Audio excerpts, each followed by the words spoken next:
Hey everyone, and welcome to another Marks & Crafts figurine review. Today I'm going to be looking at the second figure in the Quintessential Quintuplets Kyunties line made by Ben Presto. And much like all the other Quintessential Quintuplets figures, they're being released in the order they were born in, even though it's only like minutes apart and things like that. Anyway, first it was Ichika, second it's Nino, and so on and so on. So today we're going to be looking at the second figure, which is, of course, Nino.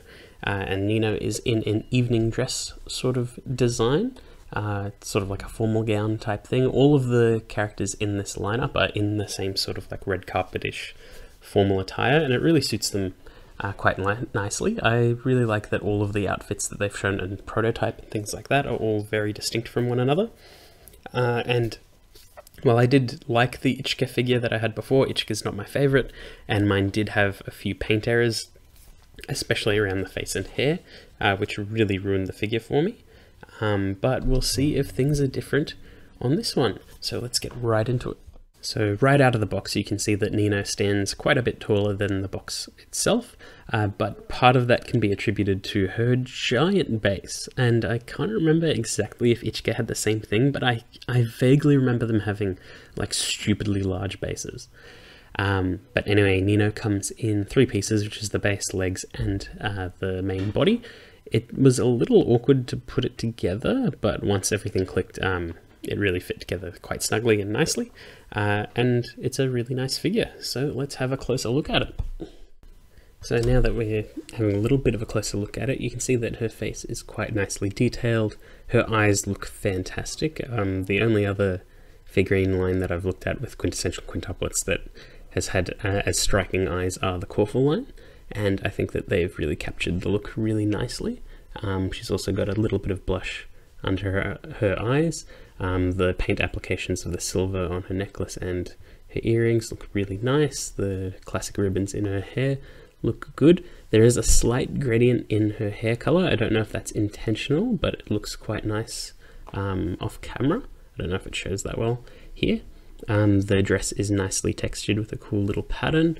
There's this nice little like glossy clear piece coming off of the dress. Looks a little bit funky, but really adds a lot of character to it. You can see the pattern continues all the way down her dress, and there's also a significant chunk of clear plastic that's nicely painted and has some beautiful folds in it that really bring the figure together and gives it a nice presence, as well as you can see a little bit of detail beneath the clear plastic, which is very nice. This is also a part that I liked about the Ichika. The clear parts looked fantastic, but other areas of the figure let it down. But so far I can't really see any paint errors that would be ruining this figure. I do think that the pose is just a bit meh, because her arm is just straight, and I know that she's meant to be pulling back her hair, but you tilt it a bit and that illusion is lost completely. It's sort of like that shot that you've just caught them on the red carpet, which is pretty much what I think the theme of this figure set is, because the box definitely shows them walking down red carpet. But generally it is quite nice. Not a huge fan of the pose, but you know, it is still an incredibly solid figure, and I really like Nino.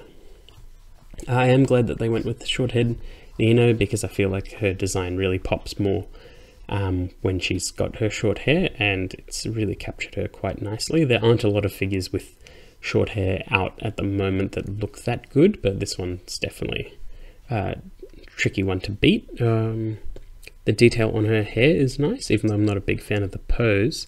The swaying of the hair looks really, really good, and her face, like I mentioned before, they've captured the eyes, which means they've pretty much captured the feel of the Quintessential Quintuplets sort of look. I'm going to just get in a bit closer so you can see the blush a bit more clearly.